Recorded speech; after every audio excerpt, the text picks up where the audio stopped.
Hello, and now we finish up Acts 17 in Greek. So Paul is in a kind of hearing before the Areopagus, the Mars Hill court of a sort. He's been accused of preaching kind of new gods or starting a cult. Who is this Jesus you're worshiping? Never heard of him. Interestingly, although he doesn't fall back on the "I'm a Jew, this is Judaism." Instead, he turns to a very clever argument.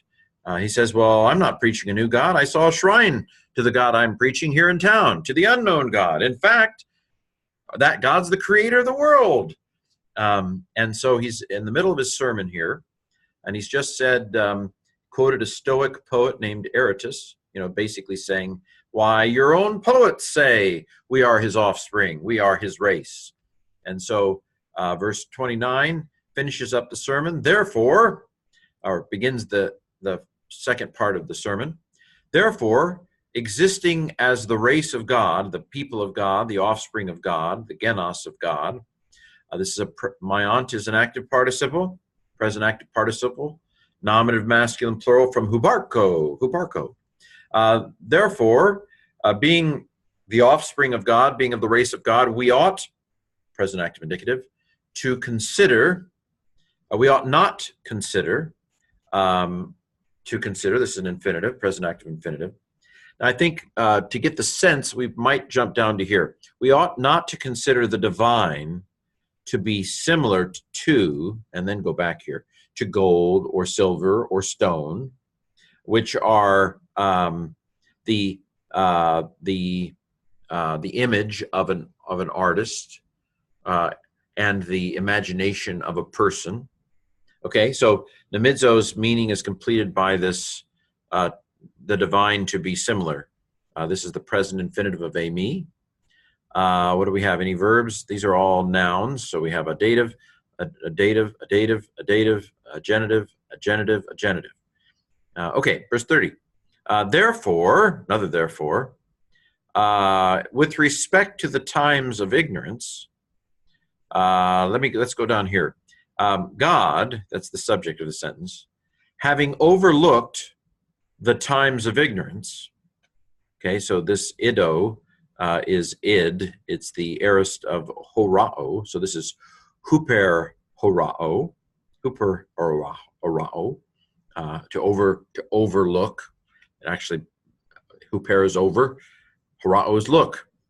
God, having overlooked the times of ignorance, commands the now, in these present times, God commands to people, to the men, to the people, to the persons, for all, Pontus, to repent, metanoein, that's present infinitive, everywhere.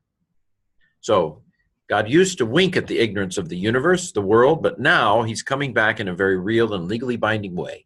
And you better be ready, because everybody is subject to the judgment that is coming, including Gentiles. And so it is time to repent. He's calling people everywhere to repent. God's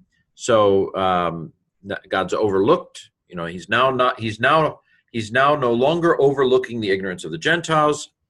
It's time to repent, to turn to him. Verse 31, just as he has caused to stand a day. This is sen. What is sen? Aorist active indicative third person singular from histemi.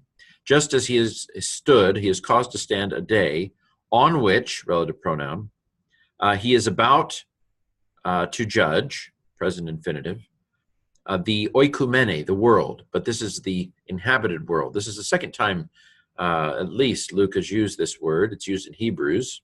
I think Ben Willington's argued maybe that Luke might have been the author of Hebrews. I don't necessarily go that way. For one thing, most of Luke doesn't fit with Hebrews. Acts 7 fits with Hebrews, but most of Luke isn't quite. I don't mean it doesn't fit. I mean it's in tension in some areas, especially with regard to the temple. It seems to me. Well, okay. So a day on which he is about to judge the inhabited world with righteousness, by a man by a man whom he has designated.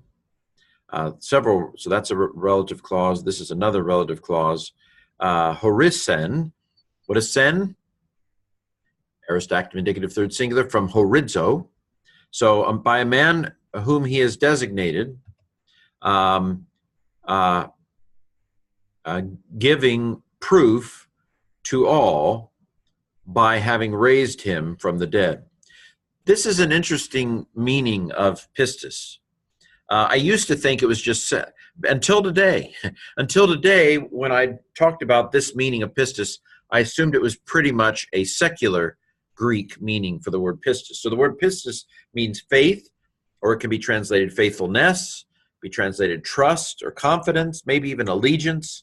And I've known for a long time that it can also mean proof. But I had at some point assumed that was just in non-biblical literature. Well, lo and behold, here is the meaning of proof right here in the book of Acts. A very uncommon meaning, especially in the New Testament. So giving, this is aorist because of the sco. It's echo. Echo in the aorist is esgon with a sk. So this is from par echo, but it's in the aorist. So it's an aorist active participle nominative masculine singular. So having given proof to all, having raised him from the dead. And this is, there's no article, so it's adverbial, probably. It is. And it sounds like this is a means or an instrumental adverbial participle. How has he given proof? By means of raising Jesus from the dead. Okay, and that's where the sermon ends. Now, verse 32. Now, having heard resurrection of the dead, oh, who is this guy? Oh, what a funny concept. You know, there are definitely Epicureans would have considered resurrection bizarre. And of course, the Stoics might have said, well, wait a minute here, Paul. I mean, we believe that the Logos goes back to the mother Logos, but do you really want your body back? And if there were any Platonists there, they would have said, oh, the body is the prison house of the soul. Why would anybody want a body back? Oh, you're stupid, Paul. I mean, that's what a Platonist might have said. So having heard, aorist, there's the sigma alpha that tells me it's aorist. Unt tells me it's active. Aorist, active participle, nominative masculine plural. And having heard resurrection of the dead, on the one hand, they mocked, or some mocked. This is a some on the one hand, on the other, some others. Some, on the other hand, were mocking, kaluadzo, imperfect tense. And others said, quote, direct discourse, we will hear you concerning this matter also again. Maybe the Stoics might say that. Future tense is sigma here. Middle looks like middle because it's that amenuta ametha estha anta set of endings.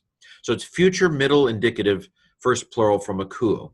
We ourselves will hear you, and akuo can take its object in the genitive. Concerning this matter, also again. Verse 33, Paul thus went out from the midst of them. So he seems to be, okay, we're going to let you go.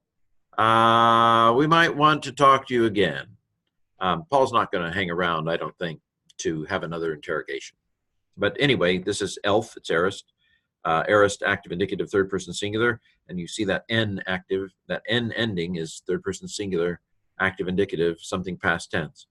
Verse 34, but certain men, having joined to him, this is theta epsilon, aorist passive, ant, aorist passive participle, s, nominative masculine plural, certain men having joined to him, they believed. Sigma alpha is aorist. Nu in this context is third person plural, so this aorist active indicative third plural from pistuo, among whom also, relative pronoun and relative clause, among whom also was both Dionysius the Areopagite, he belongs to the council, I'm elected, and a woman, Damaris by name, and different ones with them. So not a lot of converts at Athens, but a few. And thus we finish Acts chapter 17. So Acts 17, has been in Thessalonica and Berea and Athens, and then in chapter 18, starting next week, we will go into Corinth, where Paul will spend at least a year and a half, maybe a little bit more. We'll see. And we're going to meet Priscilla and Aquila. Tomorrow, for my patrons video, I think I'm going to talk a little bit about Stoicism, especially how it might intersect with the New Testament. Hopefully see you in the future. Die Zukunft.